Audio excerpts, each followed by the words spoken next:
Il y a deux endroits dans la Torah, en fait, dans le premier, c'est Parashat Trouma. Dans Parashat Trouma, alors ce que je veux dire, c'est connu, vous le connaissez tous. Il y a le passouk connu qui dit Vasuli mikdash veshachanti betocham. Vous me ferez un sanctuaire et je résiderai, comment ça va? Et je résiderai parmi eux. Pshat du passouk. Vasuli mikdash veshachanti betocham. Kadosh Baruch Hu demande à Israël de faire un sanctuaire, de faire un temple. Et qu'Akadosh Baruch Hu il va résider, la Shrina résidera dans cet endroit-là. Le Al-Shir HaKadosh, il dit ce que tout le monde connaît. Si c'est ça le pshat, le seul sens du pasuk, Yodjiro a écrit Vasul Migdash Shechanti Betocho. Donc faites-moi un sanctuaire et je résiderai en lui. Quoi Betocham en eux. Et là, le Al-Shir HaKadosh donne une illusion, il nous dit en vérité, Akadosh Baruch Hu, il parle de qui? De nous, de l'homme. Vasuli Migdash, faites-moi un Migdash, un sanctuaire, Veshechanti Betocham, c'est en toi. Prépare-toi à me recevoir. Prépare-toi à recevoir la Shrina. Prépare-toi à recevoir la présence divine. Ça, c'est connu. La Nekuda, elle est qu'on voit que les Chachamim, ils ont sorti le passouk de son contexte. Et du contexte dans lequel on parle du sanctuaire, du Mikdash, qui est fait de pierre, qui est fait de bois. Disent les Chachamim, non, en réalité de quoi on parle? Si on parle de l'homme en allusion. C'est-à-dire que les Chachamim, ils ont trouvé en vérité, un parallèle entre le Beth HaMikdash et l'homme. Puisque du même passouk, j'apprends ces deux choses-là. Il y a un autre endroit aussi où c'est encore plus explicite. C'est dans Avot de Rabbi Nathan. Avot de Rabbi Nathan, vous connaissez tous, ce livre extraordinaire. Il y a Pirkei Avot, le Maxime des Pères, que l'on connaît tous. Et il y a Avot de Rabbi Nathan. Rabbi Nathan, c'était un Tana au temps de la Gemara, il y a plus de 2000 ans donc. Et il a écrit lui aussi un Pirkei Avot. Le début, quand il parle, quand il ramène, c'est la même chose. C'est comme un Pirkei Avot. Mais à l'intérieur, il amène beaucoup de scoops. Beaucoup d'histoires. D'ailleurs, au début de son livre, il ramène comment est-ce qu'Adam Arishon il a fauté. Mais dans les détails, avec des choses qu'on n'a jamais nulle part. Il ramène dans un Pérec comment Rabbi Akiva est devenu Rabbi Akiva. Mais dans les détails, c'est extraordinaire. Je vous conseille de l'acheter, d'ailleurs, de le lire. C'est Matok Midvash, ça ouvre le cœur et on apprend plein de choses. Et donc là-bas, dans Avot de Rabbi Nathan, il ramène et il dit qu'il y a deux choses. Kaviachol, c'est une image, c'est pour nous apprendre quelque chose. Qu'Akadosh Baruch Hu, il a créé avec ses propres mains. Akadosh Baruch Hu, il n'a pas de main, il n'a pas de corps. C'est une image pour nous apprendre quelque chose. On te dit qu'Akadosh Baruch Hu, il a créé avec ses mains, c'est pour te dire que ces deux choses-là, non seulement elles ont un lien particulier avec Hachem, mais qu'Akadosh Baruch Hu les chérit. Et il dit là-bas, c'est quoi ces deux choses-là? Premièrement, c'est l'homme. L'homme, il appelait comment? Yetzirat Kapai, la création de mes mains. Akadosh Baruch Hu, il a créé l'homme avec ses propres mains, Kaviachol. Deuxième chose, le Beth HaMikdash. D'où on voit qu'Akadosh Baruch Hu, il a créé le Beth HaMikdash avec ses mains. On dit dans Yashir Moshe, tous les matins, Mikdash Hashem, Konenu Yadecha, le sanctuaire de Dieu. Konenu Yadecha, avec les mains tu les as créés, tu l'as placé. Donc on voit, Meforash, qu'il y a deux choses que Dieu il a créées avec ses mains, l'homme et le Beth HaMikdash. Encore une fois, ce parallèle, comme dans la Parashat Trouma, on te sort de son contexte, on parle du sanctuaire, on parle du Beth HaMikdash, en vérité on te parle aussi de l'homme. Pareil, Diavod et Benatan, deux choses que Dieu a créées avec ses propres mains, l'homme et le Beth HaMikdash. Et la question maintenant, donc, elle est simple. Quel est, a priori, le lien entre le Beth HaMikdash et l'homme? C'est quoi le Beth HaMikdash? Dieu il a besoin d'une maison pour résider. Mais l'eau kol reste kevodo. L'honneur de Dieu il est sur toute la terre. Kadosh Baruch Hu, il n'a pas besoin d'un endroit pour résider. Dieu il est limité. Alors pourquoi Kadosh Baruch Hu lui a demandé de créer un makom, un endroit, où faire résider sa Shekhinah? Pourquoi? Bichlal, c'est quoi cet endroit-là? Pourquoi Kadosh Baruch Hu a choisi Yerushalayim? Cet endroit-là, cette colline, cette montagne. Qu'est-ce qui s'est passé là-bas? Qu'est-ce qui s'est passé là-bas? Qu'est-ce qu'il y a eu? Hein? Akedat Yitzhak? Quoi encore? Première pierre. J'ai pas entendu. Yaakov, il est arrivé là-bas, il a fait meurtre. T'as dit quelque chose? Et Ben Ashtia. C'est-à-dire que s'il y a eu Kedat Yitzhak là-bas, si Yaakov il est arrivé là-bas, c'est parce qu'au départ il y avait quelque chose d'extraordinaire. C'est quoi? Il dit le Midrash, c'est l'endroit où Akadosh Baruch Hu, il a pris le hafar, il a pris la poussière pour créer l'homme. Et lorsqu'il a pris la poussière pour créer l'homme, ça a créé un vide, un théum, un abîme. Et c'est le Ben Ashtia, c'est le pilier du monde. D'où la Gemara dans Masechet Makot, que vous avez déjà vu, à la fin de Masechet, à peu près, où la Gemara raconte que David Amelech cherchait l'endroit pour construire Beth Amikdash. Et lorsqu'il arriva à l'endroit, il a commencé à creuser et les eaux ont commencé à monter. Puisque c'est Eben Hashia, c'est le pilier du monde. Et ça a commencé à engloutir le monde, inonder le monde. Alors David Amelech, il a dit, celui qui connaît ici, il me donnait un conseil pour sauver le monde, qu'il me le donne tout de suite. Achitophel était là, attends, toute l'histoire. Il a écrit des chemins fourrages, il l'a jeté dedans. Les eaux sont tombées tellement bas qu'il n'y a plus d'eau dans le monde. Il n'y a plus d'eau dans le monde. Qu'est-ce qu'il a fait pour faire remonter les eaux? Vas-y, Tzadik. C'est là où il a compensé les 15 Shir la Ma'alot. Et à chaque fois qu'il a dit un Shir la Ma'alot, il a fait monter pour les faire revenir à leur niveau initial. Donc c'est pas un petit endroit, c'est là où tu as été créé, Tzadik. C'est l'endroit où l'homme il a été créé. Maintenant on a posé la question, Kadosh Baruch il a besoin d'une maison, il a besoin d'un endroit, il a besoin d'une limite, il n'est pas limité à Kadosh Baruch. Or c'est quoi le Beth Amikdash? À quoi il sert le Beth Amikdash? Il y a une mitzvah dans la Torah. Il y a une mitzvah dans la Torah qui est de monter à Yerushalayim pendant les 3 fêtes. Comment on appelle cette mitzvah? Aliyah la Regel, il y a d'autres noms aussi. Shalosh Regalim, mitzvah Reia, Yafé Meod. Shalosh Regalim, c'est le nom qu'on donne les 3 fois. Regalim, Regel, c'est 3 fois, dans le sens 3 fois. 3 fois monter. Sukkot, dans l'ordre dans lequel maintenant on est, Sukkot, Pesach et Shavuot. Aussi Aliyah la Regel. Après on verra Reia. Aliyah la Regel. C'est quoi Aliyah la Regel? Pourquoi on appelle ça Aliyah la Regel? Mais pas tout, de manière simple. Parce qu'on montait, comment tu montes? Avec le pied, à l'époque il n'y avait pas de voiture, pas machin. On montait à pied. Écoutez bien. La Torah, elle est matok midvash. Il y a le pshat et la pimiut à Torah. Il y a le remez à Torah. C'est quoi Aliyah la Regel? Alors on connaît, on sait qu'Akadosh Baruch dans le monde, le Dieu il a créé le monde en dualité. Il y a la Kedusha, il y a la Touma. C'est quoi le lien de Touma dans le monde? C'est quoi l'impureté dans le monde? C'est quoi le Touma? Vous faites dans la Gemara. Des fois tu arrives à Touma. On parle du mort, on parle des Nevelot, on parle de Touma. Stam. Une fois, entre parenthèses, c'était chez le Rav de Brisk, je crois. C'était quand j'étais à Yeshiva avec Stéban, comme ça, je devais raconter une fois parce qu'on ne comprenait rien ce qu'il avait écrit. Donc, c'était un truc au niveau naturel, mais on ne savait pas ce que c'était. Alors, ils ont raconté cette histoire, le Rav. Une fois, je crois que c'était à Yeshiva de Brisk, il parlait de Shor Shnegar et Tapara. Et le Rav, il passe comme ça, il voit 2 Talmidim en train d'étudier la Souga, Shor Shnegar et Tapara. En fait, ils ne savaient pas c'était quoi une vache. Ils avaient mis une vache de leur vie. Et le Rav, il se rendait compte parce qu'il disait n'importe quoi. Qu'est-ce qu'il a fait? Il les a pris, il les a amenés à la ferme. Il a dit, regardez de quoi on parle. C'est la Gemara, c'est pas de quoi on parle. Tzadik. C'est quoi la Touma? Hein? Il a fait. C'est quoi la Touma? La Touma, c'est un manque de vie. C'est-à-dire que dans un endroit où il y avait la vie, le manque de vie crée la Touma. Maintenant, c'est quoi le plus grand degré de Touma dans la Torah? C'est le mort. Donc quelqu'un qui touche à, c'est le Avirot Touma. Quelqu'un qui touche à un mort, il devient Abatouma. Et donc il y a des dargotes, il y a des niveaux d'impureté dans la Torah. Maintenant, c'est quoi on a dit? C'est quoi la Touma? C'est un manque de vie. Donc en vérité, c'est pour ça que le plus grand degré de Touma, d'impureté, c'est l'homme. Pourquoi? Parce qu'en vérité, la Torah, elle te dévoile qu'en potentiel, à qui il dit à Kadosh Baruch Hu, j'ai mis le plus grand potentiel de vie, c'est qui? C'est l'homme. Donc l'homme, ce plus grand potentiel, plus le potentiel de vie, il quitte l'endroit où il se trouve, plus la Touma, elle est grande. Il a fait. Maintenant, il y a un seul endroit dans le corps humain, un seul endroit, qui n'est pas Mekavel Touma. C'est-à-dire que si la personne, elle touche avec cet endroit-là à un mort, il n'est pas atamé. C'est quoi? La plante des pieds. Pourquoi? Parce que puisque la plante des pieds, elle a même le sol c'est la Touma. Alors il est déjà tamé, il est déjà mort. Quelque chose de mort, il ne peut pas être tamé, puisque c'est quoi la Touma? C'est un manque de vie. Il était déjà mort. Il n'était jamais vivant. Magnifique. La Torah, elle te dit, Habibi, il y a 3 fois dans l'année. 3 fois dans l'année. Où lorsque on montait à Yerushalayim et on allait au Beth Amikdash, la Touma, par qui il est venu? Par la faute d'Adam Arishon. Et il dit le Harizal que l'atmosphère du monde, le monde était métamé à cause de la faute d'Adam Arishon. Il y a un endroit dans le monde, c'est comme Goscinny et Uderzo, Astérix Obélix. Non? Il y a un village qui résiste encore et toujours à l'envahisseur. C'est quoi les Avdil? C'est le Beth Amikdash.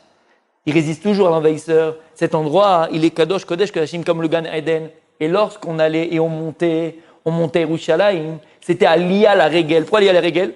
On se déchaussait. Et dès que le pied touchait cet endroit Kadosh, tout l'homme, des pieds à la tête, il était Kadosh. Même le Regel, il était relais. Même le Regel, il montait. Aliyah la Regel. C'était une Aliyah, c'était une montée pour qui? Pour le pied. Ce matin, Aliyah la Regel. Tu étais tout Kadosh. C'est un endroit qui est intemporel. C'est un endroit qui n'est pas ni dans le temps, ni dans le makom. C'est un endroit où il y avait 10 nissim, 10 miracles. Le feu s'éteignait jamais. On voyait jamais de mouches dans le Beth Amikdash, et ainsi de suite. C'est un endroit intemporel, c'est le Gan Eden. Et d'un autre côté, on y amenait des corbanotes. Et c'est quoi un corban? C'est un animal. Et c'est quoi un animal? C'est la matière. On prenait son sang. On prenait ses mourim, on prenait ses membres. Il y avait korban chagiga, shlamim, où il y avait une partie pour le Kohen, une partie pour Dieu, une partie pour l'homme, pour les Baalim, pour les propriétaires. On faisait méchoui, on mangeait là-bas. C'est complètement matériel. Donc le Beth Amikdash était un endroit spirituel et matériel. C'est les deux en même temps. C'est ce passage-là. Super, magnifique. Et à quoi ça sert? C'était quoi le Beth Amikdash? Pourquoi tout ça? T'as dit quoi? Mitzvah Reiya. Gemara dans Chagiga, nachon? Qu'est-ce qu'il dit à Gemara? Une mitzvah, pendant les Shosh Regalim, de monter 3 fois à Yerushalayim, Reiya. D'aller voir quoi? La Shrina, la présence divine. Il dit les Chachamim, c'est quoi mitzvah Reiya? C'est les mêmes lettres Reiya, Resh, Aleph, Yud, He, que Ira, la crainte. Lorsqu'on montait à Yerushalayim, on allait au Beth Amikdash, on se remplissait d'Irat Shamaim. On voyait la gloire de Dieu. Voilà à quoi sert le Beth Amikdash. À faire resplendir la gloire de Dieu sur la terre. Même les Umot Olam, on arrive à Sukkot, même les Umot Olam, les nations du monde, montaient à Jérusalem, montaient à Yerushalayim, montaient au Beth Amikdash et faisaient des offrandes, faisaient des corbanotes. Et ils voyaient la gloire de Dieu. Parce qu'ils savaient que de cet endroit-là, c'était l'abondance pour le monde entier. Mais, pour pouvoir profiter de cette énergie-là de vie extraordinaire, de cette irachem, de cette gloire de Dieu, il fallait monter, il fallait se déplacer, il fallait faire un effort.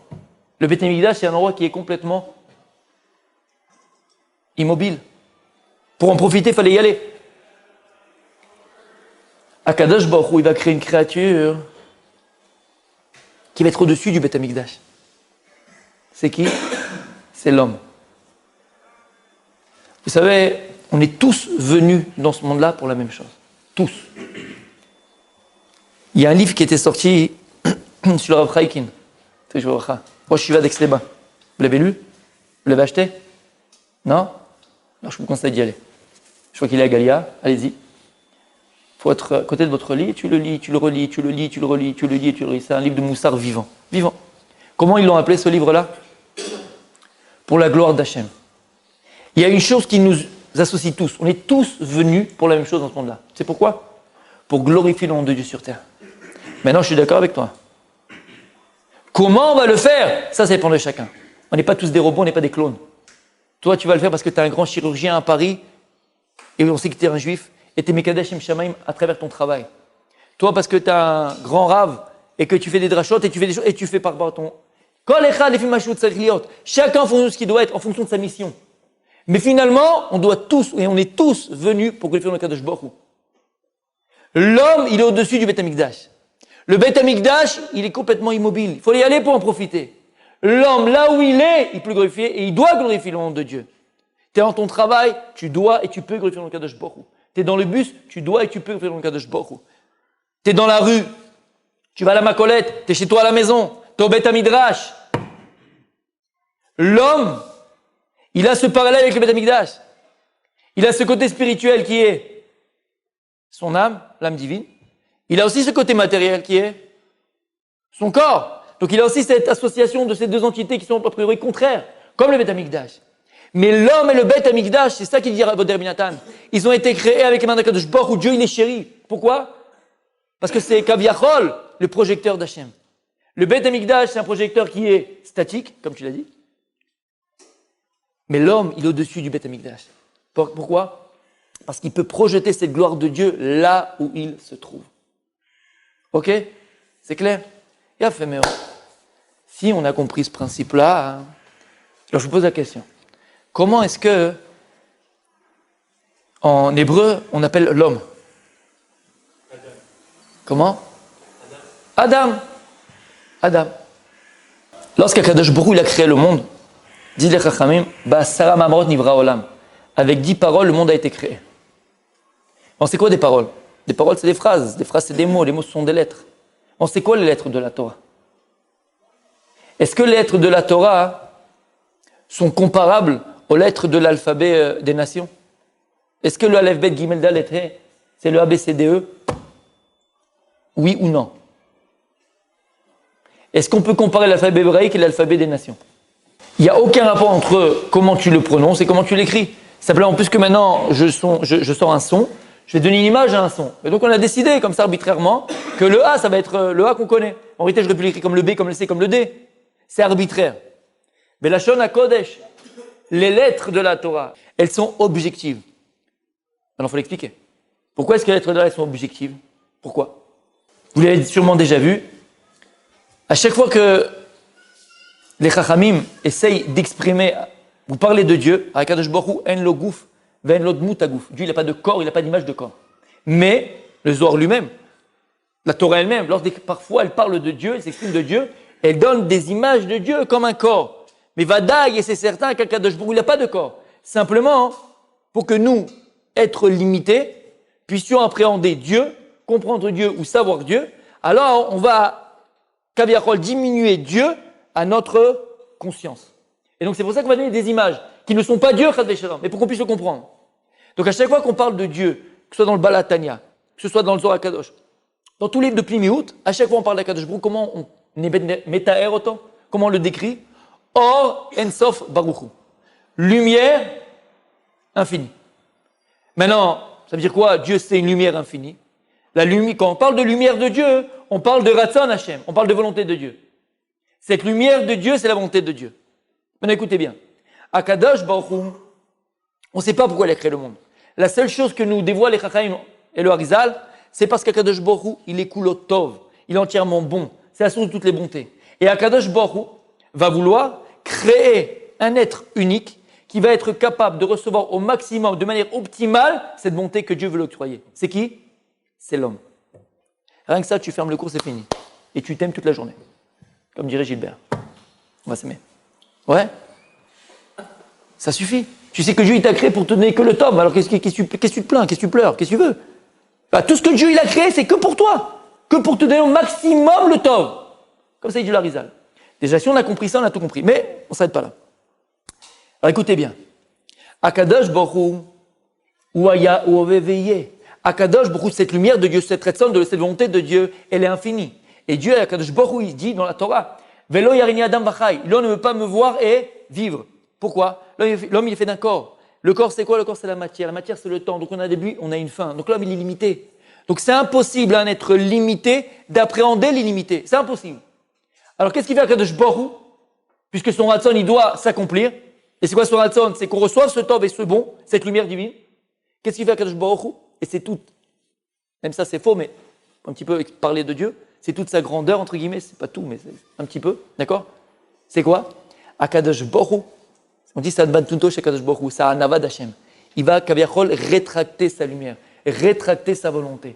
Kaviachol, il va se mettre à un autre niveau. Ouais. Et pour cela, qu'est-ce qu'il va faire? Vous avez tous entendu parler déjà des sphérotes? Un petit peu? À peu près? Ouais. Les 10 sphères. La plus grande, la première, c'est quoi? C'est Keter. La plus petite, la dernière, c'est la 10e, c'est Malchut. Alors, c'est quoi les sphirotes? De manière toute simple. C'est quoi les sphirotes? Avant d'essayer de rentrer dans la plus... C'est quoi les sphirotes? À quoi ça sert? Vous savez que lorsque on fait des essais nucléaires, par exemple, t'as mis ta belle-mère le Shabbat, non, je rigole. Quand on fait des essais nucléaires, vous avez le temps pour le voir ça, quand on fait des essais nucléaires, ok, en général, ça se passe à 10 ou 15 km, et les comment on appelle ça, les scientifiques, tu l'as déjà vécu toi? Ouais, tu sais de quoi je parle. Et les scientifiques, ils mettent les lunettes de protection. Pourquoi mettre les lunettes de protection? Pourquoi? Parce que la lumière qui va jaillir de cette bombe nucléaire-là, tellement forte que les yeux ne sont pas capables de supporter cette force lumineuse. Donc on met des lunettes, comme l'éclipse solaire. Ça peut abîmer l'œil. Les avdil. La lumière divine, c'est pas une bombe nucléaire, c'est infini. Donc l'homme ne peut pas voir Dieu, on n'a pas la capacité de voir Kadosh Baruch Hu. Qu'est-ce qu'il fait Kadosh Baruch Hu? Il va nous créer des lunettes. Il va nous créer des filtres. Les 10 sphirotes, ce sont des filtres à la lumière divine, au Ratzon d'Hachem. Et à chaque fois que la lumière divine va passer par un de ces filtres, une de ces sphères-là, alors la lumière divine est diminuée, jusqu'à Malchut. Écoutez bien. Lorsque elle atteint la dernière sphira qui est Malchut, c'est juste avant d'atteindre notre monde terrestre, matériel. Lorsqu'elle passe par Malchut et elle va atteindre notre monde, cette lumière divine, il lui faut des réceptacles. faut qu'elles soient contenues dans quelque chose. Écoutez bien. Les lettres de la Torah, ce sont les kelim qui vont recevoir en dernier, au niveau le plus filtré, la lumière divine. Et c'est pour ça qu'en fonction de la lumière divine, donc de la volonté divine que la lettre contient, elle va prendre la forme qu'on connaît. C'est pour ça que le Aleph, c'est quoi le Aleph? Lorsque tu écris Aleph, Aleph Lamed P. C'est quoi Aleph Lamed P? C'est le maître, Aloufo Shel Olam. Comment il appelait Akadosh Baruch Hu Aloufo Shel Olam? Le Aleph, c'est le Echad, c'est l'unité, c'est Akadosh Baruch Hu, c'est Uyachid, ou Meyuchad, c'est Akadosh Baruch Hu. Le Aleph, c'est Akadosh Baruch Hu. C'est pour ça que, comme tu l'as dit, c'est quoi Aleph? C'est Yud Yud Vav. C'est Yud Ke Vav Ke, c'est 26. Parce que la lettre elle-même, elle est ce qu'elle contient. Elle est la lumière divine qu'elle contient. Elle est la volonté divine qu'elle contient. Et c'est vrai pour toutes les lettres de la Torah. On peut faire un cours que sur les lettres de la Torah de maintenant jusqu'à la fin des temps. C'est quoi le He? C'est quoi le He? C'est un Dalet et un Yud. Il y a plusieurs. Le Shlakadosh dit comme tu dis toi, que c'est un Dalet et un Vav. Mais il y en a qui disent que c'est un Dalet et un Yud. Quand le Sofer il écrit dans la Torah, c'est un Dalet et un Yud. C'est quoi Dalet? Tu vois le He, c'est Dalet et Yud. La Gemara dans Masechet Menachot, elle ramène et elle dit Ki beka tzur olamim, ki beya Yud ke tzur olamim. Il dit David Amelech HaKadosh Baruch Hu tzur olamim, il a créé deux mondes, be Yud ke, avec son nom Yud ke. La Gemara s'interroge, tu vois la Gemara? La Gemara s'interroge et elle dit quel monde avec quelle lettre? Et la Gemara elle dit elle est Toldot Shevaris Beibaram. Voici l'histoire du ciel et de la terre, Beibaram, lorsqu'ils ont été créés. Al-Tikri Beibaram et là Behe Beraam. Avec le He, ils ont été créés. Donc Dieu, il a créé le monde terrestre avec la lettre He, le monde céleste avec la lettre Yud. Maintenant, c'est tout simple. Pourquoi alors la Mabal, il a été créé avec la lettre Yud? C'est quoi Yud? C'est un point. Et c'est quoi un point en géométrie? C'est l'infini. Et c'est quoi le Mabal? C'est infini. Maintenant, on te dit que le Olam, vous avez compris? Maintenant, on te dit que le Olam Azé, le monde matériel, il a été créé avec la lettre He. Pourquoi avec la lettre He? On dit que c'est un Dalet et un Yud. Quel rapport? Lorsqu'on fait Shema Israël, qu'est-ce qu'on dit dans Shema Israël? Hashem, Elokeinu Hashem, Echad. Le Dalet. Quel kavanah tu dois avoir dans Dalet? L'Amlich HaKadosh Baruch Hu, dans les 4 points cardinaux. Parce que le monde matériel, c'est le 4 dimensionnel. Nord, sud, est, ouest. Je ne fais pas le truc, on est sur le catéchisme. D'accord? Vous avez compris? Nord, sud, est, ouest. Ça, c'est Olam Hazé. Maintenant, il y a un Yud à l'intérieur. Pourquoi il y a un Yud à l'intérieur? Dans Uvalet Zion, qu'est-ce qu'on dit tous les jours? Vechaye Olam Nata Betochenu. C'est quoi Chaye Olam? Le Olam Haba. Nata Betochenu. Il a déjà planté en nous. Ça veut dire quoi? C'est quelqu'un de Baruch Hu, il a déjà planté Olam Haba, Olam Hazé. Tu viens avec ton Olam Haba. Comme disait le Rav Levinstein de Mir, il dit normalement un juif, il peut savoir s'il est ben Olam Haba ou pas. Tu peux savoir si tu es ben Olam Haba. Il dit comment tu peux savoir si tu es ben Olam Haba? Si tu es margish, Olam Hazé, ton Olam Haba. Mais on sait quoi être margish, ton Olam Haba, Olam Hazé? Pas quand tu manges ta bkeila. Si ton Shabbat c'est un Shabbat c'est une prina de 1/60 dans la Maba. Si ton Shabbat c'est un Shabbat, t'as ben dans la Maba. Si ton Limoud à Torah, la Torah c'est quoi? Prina dans la Maba. Si ton Limoud à Torah, tu souris quand tu étudies. T'es heureux quand tu étudies. T'as la simcha quand tu étudies. T'es épanoui quand tu étudies. Ben dans la Maba. Maintenant, Vechayolam Nata Betochenu. Akadosh Baruch Hu, il a planté déjà l'Olam Haba dans l'Olam Hazé, en toi. C'est pour ça que le He, c'est un Dalet, un Yud. Mais le Yud, il est à l'intérieur.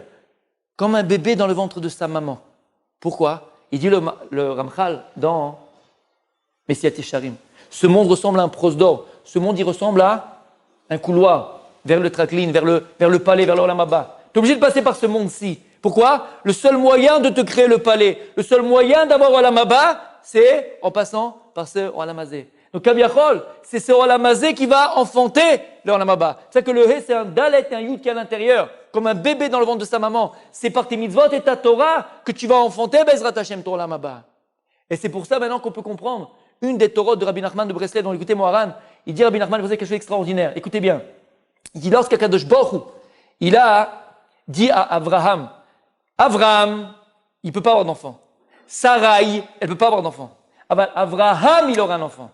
Sarah, elle aura un enfant. Il dit Rabbi Nachman, Akadosh Baruch Hu, il a rajouté un He. Pourquoi un He? Parce qu'il dit que le He, c'est quoi Chaolada? Mais on dit comprend. Le He, c'est la force de créer, c'est la force de la naissance. On a compris pourquoi. Il a fait Meod. Si on a compris ce principe-là, donc on voit que les lettres de la Torah, ce sont d'elles qui sont objectives, en fonction de la lumière divine qu'elle contient, en fonction du Retzon Hashem qu'elle contient, elles vont prendre la forme qu'on connaît.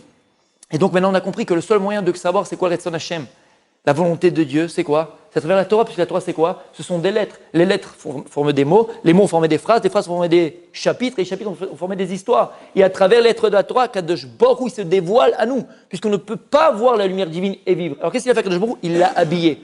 Où il a habillé sa lumière, où il a habillé sa volonté? Dans les lettres de la Torah. Donc le seul moyen qu'on a de savoir Dieu, de connaître Dieu, c'est à travers les mots de la Torah. Ça va? Si on a compris ce principe, les amis, écoutez bien maintenant. Lorsqu'on dit qu'Akadosh Baruch Hu, il a créé le monde Ba'asara Ma'amarot, ça veut dire quoi que Dieu il a créé le monde Ba'asara Ma'amarot avec 10 paroles? Écoutez bien. Il dit le Zohar HaKadosh, ce monde terrestre, il appelait Alma de Mishkala, le monde de la mesure. Pourquoi? Tout est mesuré. Tout est réfléchi et tout est mesuré. Comme c'est ramené dans le Sefer Yetzira, que le Olam, le monde, tu peux le comprendre par les chiffres, par les histoires, par les lettres.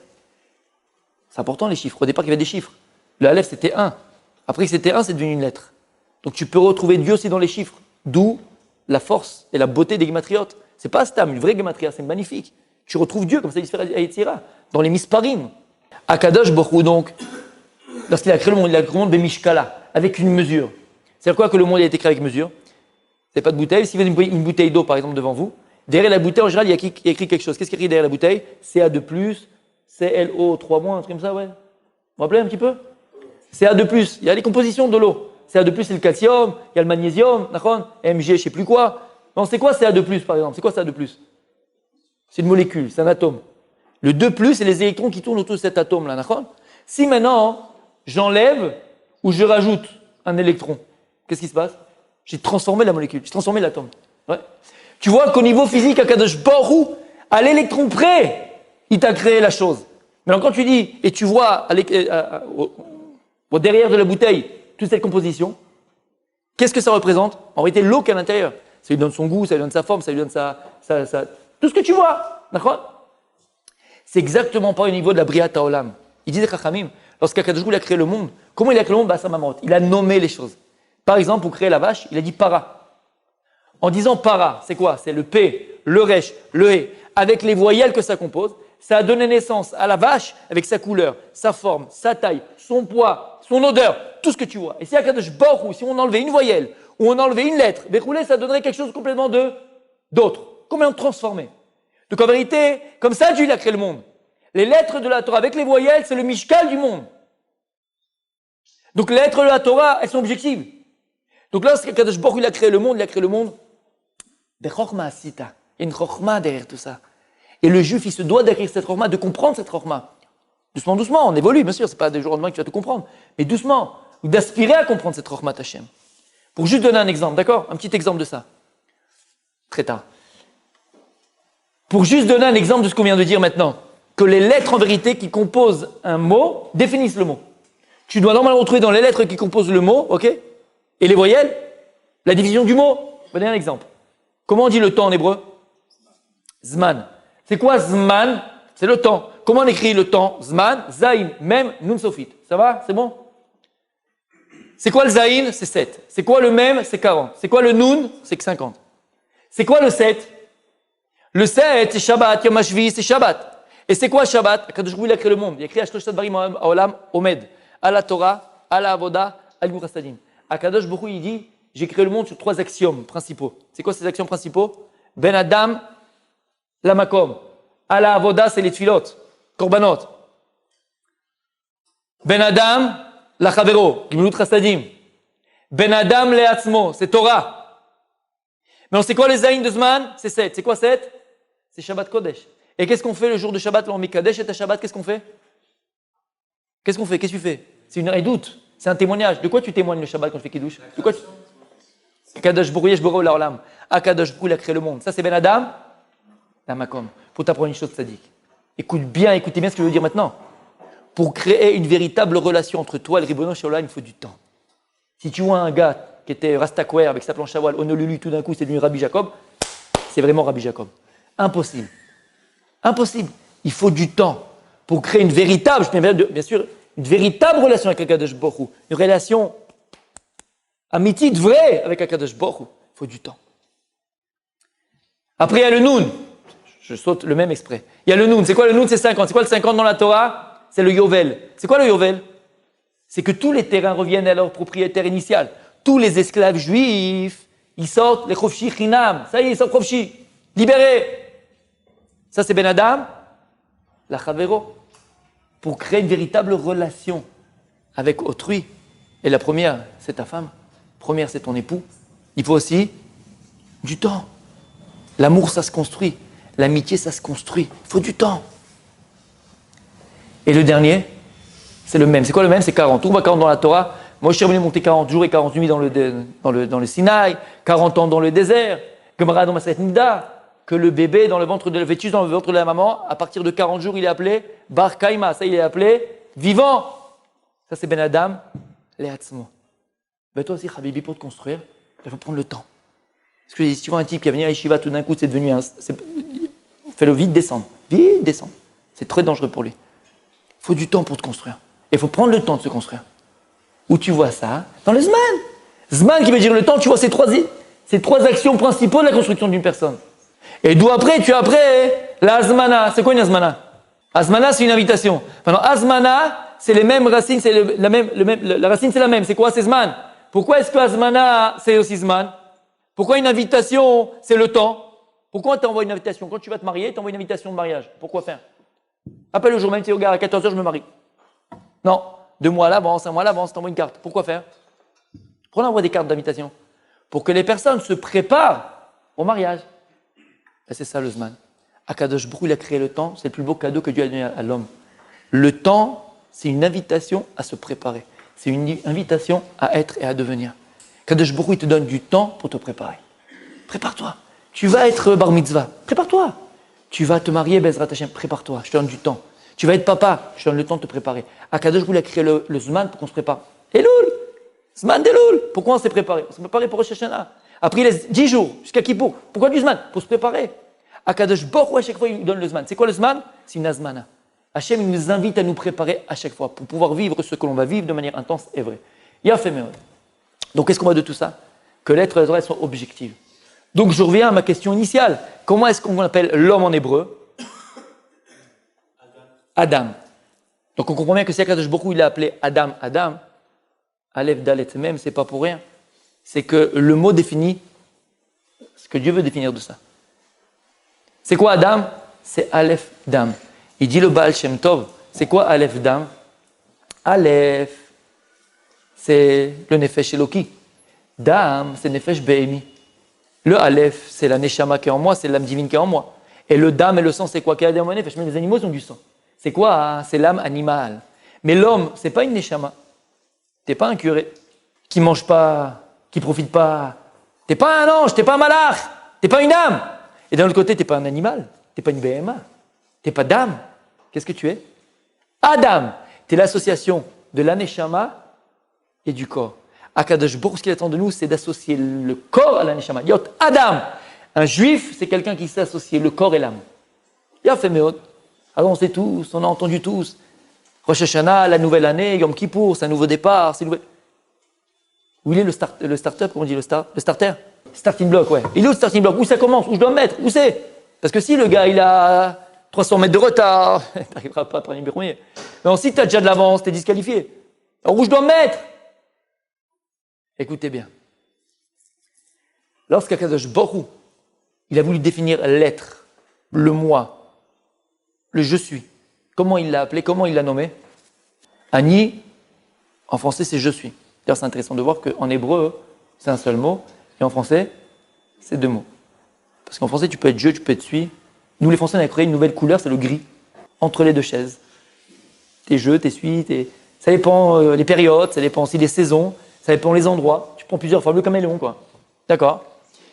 En hébreu, c'est Ani. Pourquoi Ani? C'est je suis. C'est les mêmes lettres que Aleph, Nun, Yud. Aleph, Nun, Yud, c'est quoi? C'est N. Si t'es pas toi, t'es rien. Alors tais-toi. N. Soit je suis Ani, soit N. Arrête d'être dans les 2 chaises. Entre parenthèses. Akadosh Baruch Hu, pour définir l'être, la personne, le moi intérieur, mon ego, il l'appelait comment? Ani. Il y a un autre mot en hébreu qui ressemble à Ani. C'est quoi? c'est Ani avec Aïn. C'est les mêmes lettres, c'est la même famille gutturale. Ouais. Ani avec Aïn. C'est quoi Ani avec Aïn? C'est un pauvre. C'est bizarre. Pourquoi Aleph c'est Ani, c'est moi, c'est je suis, et Ani qui ressemble, c'est un pauvre. Quel rapport? Akadosh Borou, il vient et te dit, c'est quoi être? C'est quoi je suis dans la Torah? C'est quoi Ani? Quand est-ce que tu peux dire que tu es? Tu sais quand? Ani, c'est quoi le Aleph? Aloufo shel olam, le maître du monde. Akadosh Borou, il vient et te dit, mon fils, la même manière que moi, j'ai créé le monde. Je suis alouf al olami. Je suis maître de mon monde. Je dirige mon monde. Ani mashgiach al olami. Et je décide et ani machlit al olami. Je crée mon monde. À toi maintenant de créer ton monde. À toi d'être alouf al olamcha. Tu dois être maître de ton monde. Avoir le pouvoir sur ton monde. Tu as le devoir, le pouvoir de créer ton monde. Ani, c'est quelqu'un qui est alouf al olamo. Quelqu'un qui est maître de son monde. Et c'est quoi être maître de son monde? Comment un homme il est capable de se créer béhémet son monde? Être maître, être alouf, être chef sur son monde. Il y avait un grand joueur de poker qui disait « Je pense, donc je suis ». C'était qui? Descartes. Il a fait Méron. Il disait « Je pense, donc je suis ». Ce qu'il a dit Descartes, c'est un peu vrai. C'est ce qu'elle dit la Torah. C'est ce qu'elle dit la Torah. Je choisis, donc je suis. Plus tu choisis, plus tu es. Parce que c'est quoi le choix? Le choix, c'est l'expression de ma volonté. Lorsque je choisis, j'exprime ma volonté. Et lorsque j'exprime ma volonté, c'est que j'existe, c'est que je suis, c'est que je deviens, c'est que je me réalise, c'est que je suis épanoui, c'est que je suis content, c'est que je suis bien dans ma peau. Le choix, c'est le secret de l'existence. Maintenant, il y a une personne qui nous empêche de choisir et donc de devenir, d'être alouf al olamenu, d'être maître de notre monde. C'est qui? À part ta femme quand tu es marié? Elle choisit pour toi, à part ça? Yetzer hara. Et c'est qui Yetzer hara? C'est quoi Yetzer hara? C'est tes passions, c'est tes pulsions. C'est pas toi. C'est tes passions, c'est tes pulsions. C'est quoi Ani dans la Torah? Définition d'un Ani dans la Torah. C'est quoi un Ani? C'est quelqu'un qui dépend des autres. À partir du moment où tu dépends de ton Yetzer hara, à partir du moment où tu dépends du regard des autres, à partir du moment où tu dépends des volontés des autres, et que c'est pas toi qui vis, c'est pas toi qui choisis. Mais Chilam est un pauvre type. T'es un pauvre. T'es un pauvre. Il dit à Kadosh Borou, être Ani, c'est choisir. Tu dois être, tu as le devoir de devenir. Comment en choisissant? Plus je vais choisir, et c'est quoi le choix? C'est l'expression de ma volonté, de ce que je suis véritablement à l'intérieur de moi. Si tu ne le fais pas, et tu laisses les rênes, tu laisses le volant à ton Yetzer hara, à tes pulsions, à tes passions, à tes intérêts, au regard des autres, aux volontés des autres, alors tu es un pauvre, tu es Ani, tu dépends tout le temps des autres. Donc tu ne vis pas. Maintenant écoutez bien, on terminera avec ça. Qu'est-ce qui va nous faire passer du Ani avec Aleph, être alouf al olami, que je choisis, donc je vis, à Ani, avec le Aïn. Quand on a Aleph dans la Torah, on voit que le Aleph c'est Ani, c'est 1. Ani avec Aïn, c'est 70. Il dit le Maral de Prague, quelle différence entre le Aleph et le Aïn? C'est 1, 70. 1, c'est la shlemut. 1, c'est l'entité. 1, c'est la complémentarité. 1, c'est ce qui contient tout. Lorsqu'on perd 1 et on a une dispersion du Echad, de la shlemut, de l'entité, on a toujours 70. L'exemple, on a un peuple, 70 nations. On a un Lachon Kodesh, 70 langages. On a une Torah, 70 facettes, ainsi de suite, il dit le Maral de Prague. Donc on a toujours l'unité, la complémentarité, la shlemut. Si on le perd, cette shlemut, on a 70. Qu'est-ce qui nous fait perdre le Ani, la shlemut? Qu'est-ce qui nous fait perdre notre Ani, notre identité? Ce qu'on est véritablement. C'est le Aïn. C'est quoi le Aïn? C'est le regard. C'est le regard. C'est la vue. Quelle vue, quel regard? Écoutez bien les amis. La Gemara dans ma Sechet Sota elle dit Kol anoten enav bema she'eno shelo. Tout celui qui pose ses yeux sur ce qui ne lui appartient pas, ce qu'il voulait, il l'aura jamais. Et ce qu'il avait, on va lui prendre. On parle de la Sota, cette femme qui est accusée d'adultère, elle a posé ses yeux sur un autre homme, cet homme qu'elle voulait, jamais elle l'aura, et son mari, elle l'a perdu. Mais on dit en réalité, c'est pour nous tous. Tout celui qui pose ses yeux sur ce qui ne lui appartient pas, non seulement ce qu'il voulait, il l'aura pas, mais ce qu'il a, il le perd. Ce que tu as, tu le perds. Tu sais pourquoi? Parce que tu n'as jamais pris le temps de regarder ce que tu avais. Donc tu t'es jamais investi dans ce que tu avais. Et donc, il disparaît. Et ce que tu veux, ce que tu as désiré, tu l'auras jamais. Tu sais pourquoi? Parce qu'il n'est pas mesuré à toi. Donc tu te retrouves bredouille. Qu'est-ce qui fait sortir l'homme de son monde? Qu'est-ce qui fait sortir l'homme de son Ani? Qu'est-ce qui fait sortir l'homme du monde qu'Akadosh Baruch Hu il t'a créé, il t'a donné? C'est le regard. Il y a un dicton en français qui dit toujours le gazon du voisin est toujours plus vert. Ils sont invités Shabbat chez les voisins, et puis elle voit que le mari il est gentil, il est tendre, il débarrasse la table, il fait la vaisselle. Il dit pas prends-toi un peu de. Regarde comme il est gentil. Et tu sais comment ça se passe après quand on ferme la porte? Tu sais comment c'est? Ne compare pas. Concentre-toi sur ce qu'Akadosh Baruch Hu il t'a donné. Et comprends une chose, que les moyens que Dieu il t'a donnés, ce sont les meilleurs moyens qu'Akadosh Baruch Hu il t'a donnés pour te réaliser. À partir du moment où tu poses tes yeux sur ce qui ne t'appartient pas, tu te perds toi-même. Et tu perds ce que Dieu il t'a donné. Pourquoi? Ils disent dans Pirkei Avot, Ezeu Ashir, Asameach, Bechelko. Quelle personne la plus riche, Ashir? Celle qui est contente de ce qu'elle a. Pas qui est Ashir, qui se contente. Non, qui est contente de ce qu'elle a. La personne véritablement riche, c'est celle qui a compris que tout ce que Dieu lui donne dans sa vie, ce sont les meilleurs moyens qui ont été adaptés de manière optimale à sa personne. Écoutez bien une chose, c'est le plus petit degré et niveau de richesse qu'un homme peut avoir, cette Ashirut-là. Si déjà tu prends conscience de ce que tu as et que ce que tu as, c'est le mieux pour toi, c'est le plus petit niveau de richesse que tu peux avoir. Mais si tu le fais au jour le jour, à chaque fois, avec tout ce que tu as, alors tu arriveras au maximum. Et c'est quoi le maximum? C'est le bonheur. Et comment on dit le bonheur en hébreu? Le Osher. Tu transformeras la Hashirut, l'Uaïn, avec le Osher en Aleph. Tu arriveras à la Shlemut. Tout ce que tu auras, pour toi, ça sera beau. Mais tu comprendras que c'est adapté à moi. Et au contraire, tu auras Aïn Tova sur les autres, parce que moi, ce qu'il a, c'est pas pour moi. Donc je suis content pour toi. Voilà les amis, le message qu'il faut faire passer aujourd'hui, ce soir. Akadosh Baruch Hu, ce qu'il attend de nous, c'est revenir à ce Ani, revenir à ce moi intérieur, prendre conscience des trésors que Dieu me donne. Je n'ai pas les capacités intellectuelles de mon voisin, mais c'est pas grave. Akadosh Baruch Hu m'a créé comme il m'a créé, et j'accepte comment Dieu m'a créé, et je suis plus heureux du monde. Parce qu'en fonction de capacités, en fonction des moyens, en fonction de la vie que Dieu m'a donnée, je comprends que ce sont les meilleurs moyens qui sont adaptés pour moi. Et en fonction de ce que Dieu m'a donné, Akadosh Baruch Hu, il attend de moi que je me réalise, que je devienne, que je crée mon Ani Be'ezrat Hashem. On est tous Be'ezrat Hashem. Si Ata d'Ishmaya, de se retrouver pleinement en nous, notre trésor il est en nous. Kadosh Baruch Hu, c'est ce qu'il attend de nous.